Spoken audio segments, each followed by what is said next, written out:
Alhamdulillah, sang musafir masih diberikan nikmat dan karunia oleh Allah Subhanahu wa Ta'ala untuk kembali bisa melanjutkan perjalanan. Tangannya kalau gitu 2 jam berarti berapa hektar? Konon dulu Nabi Musa ketika jalan itu dalam 1000 kilo sampai 2 minggu. Aku kini sedang berada di selatan Yordania, atau tepatnya 60 km dari sebelah timur Aqobah.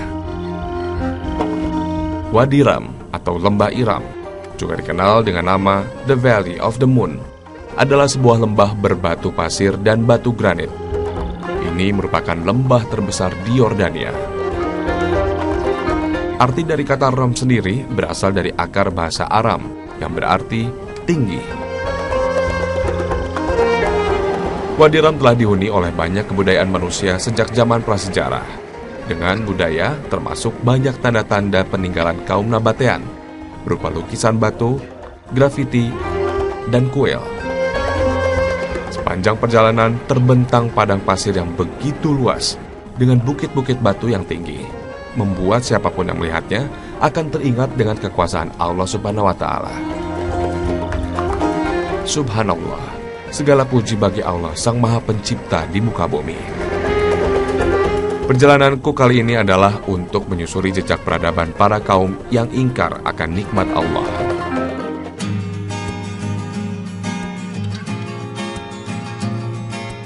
Kang Taufik, kita sedang berada di satu lembah namanya Wadi Iram. Lembah Iram. Kita teringat dengan satu ayat Allah Subhanahu wa Ta'ala dalam surat Al-Fajr, yang ketika itu Allah menegur kemudian mengingatkan kepada baginda Nabi dan umatnya. A'udzubillahi minasyaitonirrajim. Bismillahirrahmanirrahim. Alam tara kaifa fa'ala rabbuka bi'ad iramadatil imad. Apakah kamu tidak melihat, wahai Muhammad? Apakah kamu tidak menyaksikan, wahai umat Muhammad? Apakah kamu tidak meneliti, wahai umat Muhammad, kepada satu kaum namanya kaum Ad? Siapa itu kaum Ad? Itu adalah Iram adatil imad. Dia adalah dari kaum Iram. Kaum Iram itu adalah yang punya bangunan-bangunan yang tinggi, tiang-tiang yang tinggi. Nah, Iram itu adalah ini, makanya disebut dengan lembah Iram. Wadi Ram. Siapa Iram itu? Iram itu adalah putra dari generasi kedua Nabi Nuh. Iram itulah putra Ad itu adalah putra Iram. Iram itu putra Syam. Syam itu putra Nabiullah Nuh alaihissalam. Berarti ini adalah anak keturunan cucu Nabi Nuh yang terdampar ketika dia tidak taat kepada Allah Subhanahu wa Ta'ala. Nah, kalau begitu di dalamnya ada apa, Kang? Ya, tentu kita coba telusuri ke dalam. Alam taro, kita teliti bahwa di sini ada kehidupan, bekas-bekas kehidupan yang menjadi pelajaran bagi kita yang masih hidup. Cucu-cucu buyutnya Nabiullah Nuh alaihissalam, kaum Ad dari kaum Bani. Oke, kita lihat ke dalam.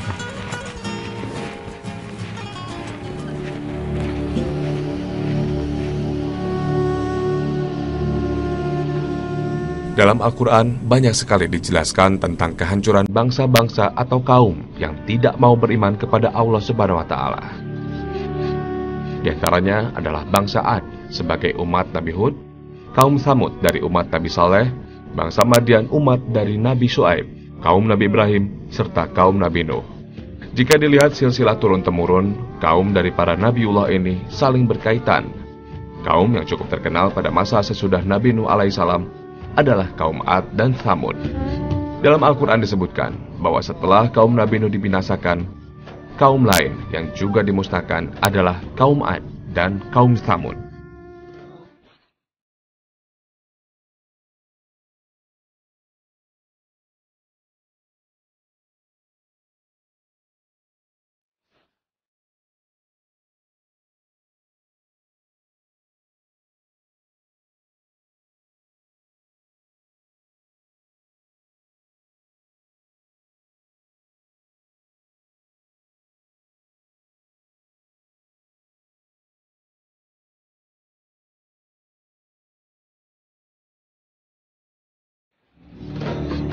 Kaum yang menunjukkan permusuhan dan melawan Allah itu benar-benar dibinasakan. Badai pasir yang mengerikan membinasakan kaum Ad seakan-akan mereka tidak pernah ada. Sang musafir mencoba menelusuri jejak keberadaan kaum Ad yang dikenal sebagai pemahat batu yang ulung. dengan masuk ke dalam salah satu celah di antara dinding bukit batu. Ya, Kang bilang bahwa ada tanda-tanda kehidupan di dalam sini. Seperti apa emang Kang tanda-tanda kehidupannya? Di sini banyak sekali berserakan tanda-tanda kehidupan di tempat wilayah ini. Tidak hanya yang kita di depan kita nih.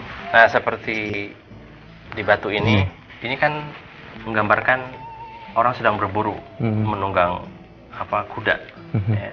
Kemudian di sebelah kiri kita, ini orang nyebut mahjanma. Ini gudang air. Ini 1, 2, dan 3 di belakang itu. Ini untuk menedah air hujan. Air hujan. Kalau toh ada gudang air di sini, berarti ada kehidupan dong. Banyak sekali ada yang berburu. Berarti sekitar sini banyak pepohonan yang tumbuh, kemudian hewan-hewan juga hidup di sekitarnya. Banyak ragam kehidupan. Di sinilah ada kehidupan, menjadi tanda bukti bahwa ayat itu menunjukkan tanda kebesaran Al-Quran betul adanya. Nah, setelah ini kita mau kemana nih, Kang? Kita coba lihat bagaimana ketika itu mereka dalam sisi kehidupan keagamaan. Kita lihat menyembah apa sih mereka itu. Tentu dia begitu hebat karya bangunannya, begitu hebat hubungan internasionalnya, tetapi tentu ada spirit yang dia miliki. Dari mana sih spirit hidupnya? Kalau gitu kita langsung lihat. Tidak hanya tempat-tempat penampungan air dan beberapa lukisan di dinding batu, namun sebuah kuil di dekat perkampungan kaum Baduin juga menjadi sebuah bukti kehidupan kaum Ad pada masa itu. Kuil ini dipercaya sebagai tempat penyembahan kaum Ad kepada berhala, dan jadi salah satu alasan mengapa kaum ini akhirnya dibinasakan oleh Allah Subhanahu wa Ta'ala.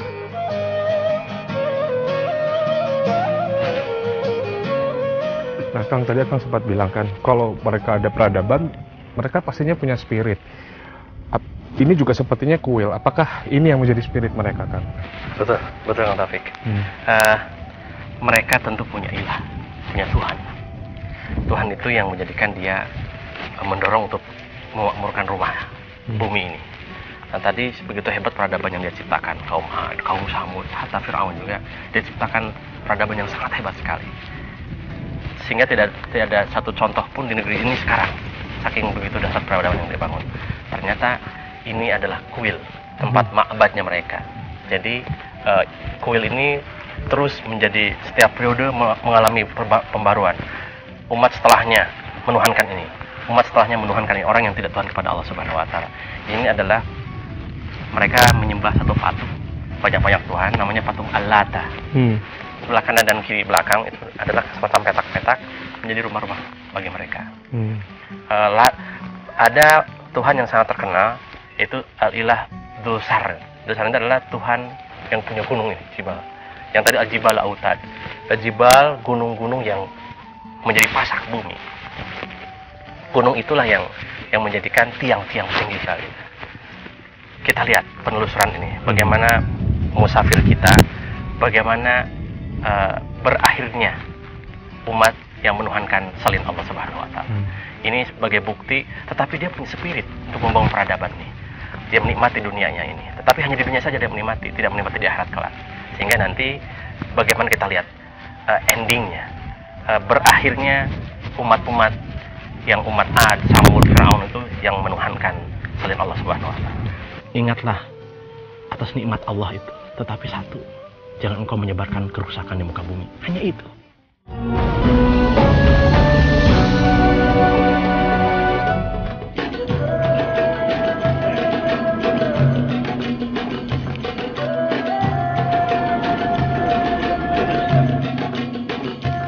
Nabi Hud yang diutus untuk kaum Ad memerintahkan kaumnya, sebagaimana yang telah dilakukan nabi-nabi lainnya untuk beriman kepada Allah, dengan tidak menyekutukannya dan mematuhi dirinya sebagai nabi pada waktu itu. Dalam Al-Quran, kaum Ad dan Samud disebutkan secara bersamaan. Terdapat sebuah hubungan antara kedua kaum ini, dan kaum Ad pernah menjadi bagian dari sejarah kaum Samud. Pada sekitar 2000 tahun yang lalu, kaum Samud telah mendirikan sebuah kerajaan bersama bangsa Arab yang lain, yaitu Nabateans.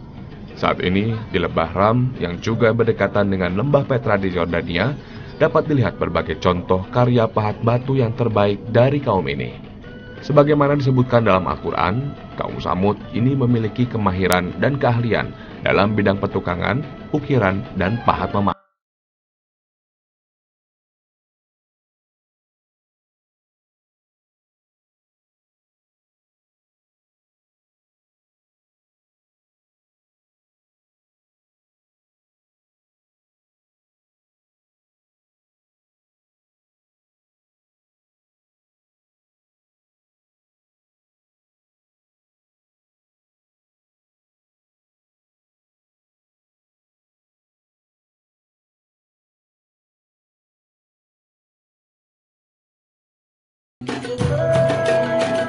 Gunung-gunung batu tersebut dibentuk kaum Tsamud menjadi istana, rumah, dan kuburan para petinggi kaum. Bahatan ukiran dan ornamennya sangat halus dan indah, sungguh menakjubkan. Wilayah kekuasaan kaum Tsamud kala itu membentang hingga ke wilayah Petra Yordania. Bismillahirrahmanirrahim, Kang Taufik, kita sekarang cukup merasa takjub dengan gunung-gunung yang tinggi begini. Ternyata di dalam ada kehidupan di tengah panah pasir ini. Dan kita tidak habis pikir, Kang Taufik, ya. Gunung tinggi. Yang gunung tinggi ini terbagi 3 batu granit, batunya, dia pahat dijadikan rumah. Ini kan peradaban yang hebat. Tetapi Allah cuma pesan kepada mereka itu, kepada kaum seperti itu. Wala ta'saw fil ardi mufsidin. Ingatlah atas nikmat Allah itu. Tetapi satu, jangan engkau menyebarkan kerusakan di muka bumi. Hanya itu pesannya. Berarti kaum Ad ini termasuk salah satu yang mungkar, memungkiri itu. Tentu. Mereka sudah hebat peradabannya. Sampai di sini pun tempat barter perdagangan yang begitu luas sekali. Luas sekali. Kekuasaan, perdagangan di sini melalui tempat ini. Allah ini nikmat bagi mereka. Allah mengatakan cuma hanya itu, jangan kau melakukan perbuatan kerusakan di muka bumi ini. Tetapi mereka mengingkarinya. Mengingkari semua. Dia menuhankan Lata, menuhankan Uzza, menuhankan penguasa gunung, Zulhar. Kita pun harus waspada. Peradaban yang kita bangun sekarang ini. Peradaban apa kan itu? Peradaban dalam ekonomi, peradaban dalam perpolitikan, peradaban dalam membina dunia ini. Tapi kalau tidak menuhankan la ilaha illallah Muhammadur Rasulullah, kami takut dengan adab yang seperti kepada Allah menimpakan pada mereka. Ajab yang sangat pedih sekali. Dan semoga melalui musafir ini inilah mengingatkan bahwa ketika engkau berbanggakan diri atas kehebatan kamu, kehebatan teknologi kamu, kehebatan analisa kamu, tetapi tidak menuhankan Allah, ajab yang dinimpakan kepada mereka akan kena kepada kita semua. Lalu azab seperti apa yang kaum Ad dapatkan dari Allah? Ada gempa, kemudian badai yang dingin, karena ini adalah wilayah dingin. Badai yang dingin hancurkan sehingga dia ditimpakan dengan, kemudian ada yang dibalikan bumi. Banyak sekali ajab-ajab itu, dan kita naudzubillah min dzalik dengan peristiwa itu. Kaum Ad juga termasuk keturunan dari Nabi Nuh alaihissalam. Ya. Bagaimana beliau bisa begitu sabar untuk terus membina kaum Ad ini untuk bisa kembali kepada Allah, walaupun akhirnya mereka tetap ingkar dan akhirnya diberikan azab. Kembali, memang kita disalahkan ziarah kepada Nabi Nuh alaihissalam, bahwa ini adalah umat Nabi Nuh setelahnya. Setelah ini kan waktu pesan Nabi Nuh ini kan lautan yang ketika Nabi Nuh menciptakan perahu, dan ini di bawah lautan sebetulnya. Kemudian ke bawah itu sejak putranya Syam, kemudian Iram, kemudian Ad, terus semua itu tentu dia hanya menjadikan Nabi dan Rasul saja. Dia hanya menyampaikan risalah Allah. Tetapi hidayahnya dari Allah Subhanahu Wa Taala. Nabi Nuh di sini berperan sebagai risalahnya Allah, utusan Allah saja. Tetapi walakin la yahdi man yasha, tetapi Allah sajalah yang memberikan hidayah kepada mereka. Apakah dia taat kepada Allah atau tidak? Tetapi hidayah harus dicari. Ya. Kita akan coba menziarahi Nabi Nuh alaihissalam sebagai bapak dari mereka semua. Mari kan kita ziarah ke Nabi Nuh alaihissalam. Ya, baik. Ulul Azmi adalah seorang Nabi yang siddatus sabri, dia yang sangat kuat kesabarannya dalam menyampaikan pesan Allah Subhanahu Wa Taala.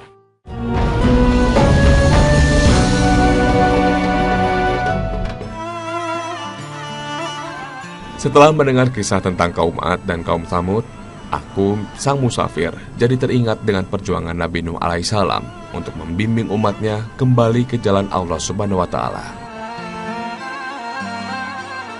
Kami pun melanjutkan perjalanan menuju ke selatan Jordan, tepatnya ke kota Karak. Di sini terdapat petilasan dari Nabi Nuh alaihissalam.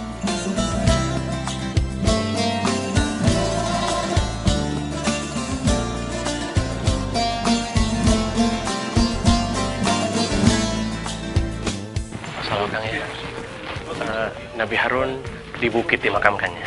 Nabi Nuh di bukit juga, di atas tinggi ya. Nabi Nuh adalah salah satu nabi yang mendapat julukan Ulul Azmi. Nabi atau Rasul yang memiliki ketabahan yang luar biasa dalam menjalankan kenabiannya.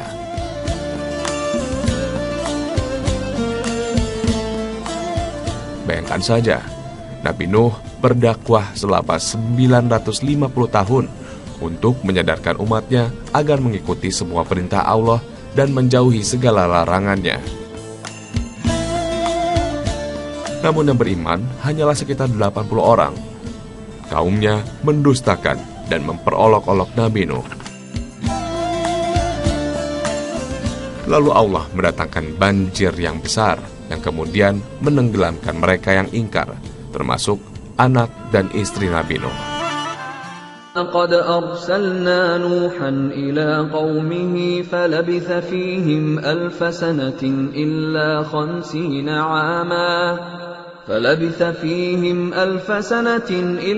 50 عاما فأخذهم الطوفان وهم ظالمون. Kang, perjalanan kita dari lembah kaum Ad yang ternyata diazab oleh Allah yang merupakan turunan Nabi Nuh, akhirnya kita sampai ke tempat peristirahatan terakhir Nabi Nuh alaihissalam, Kang. Yang menjadi bapak dan kakek mereka. Iya.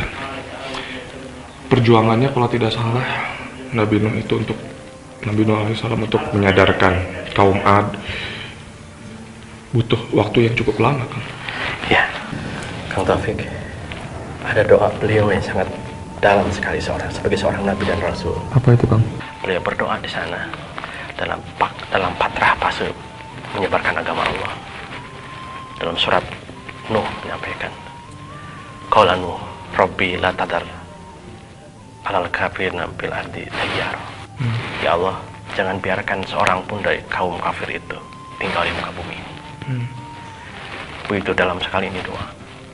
Entah beliau begitu merasa sangat panjang sekali perjuangan itu. Tetapi beliau ini adalah seorang nabi yang ulul azmi. Ulul azmi minar rusul. Beliau seorang nabi dari ulul azmi. Kenapa ulul azmi?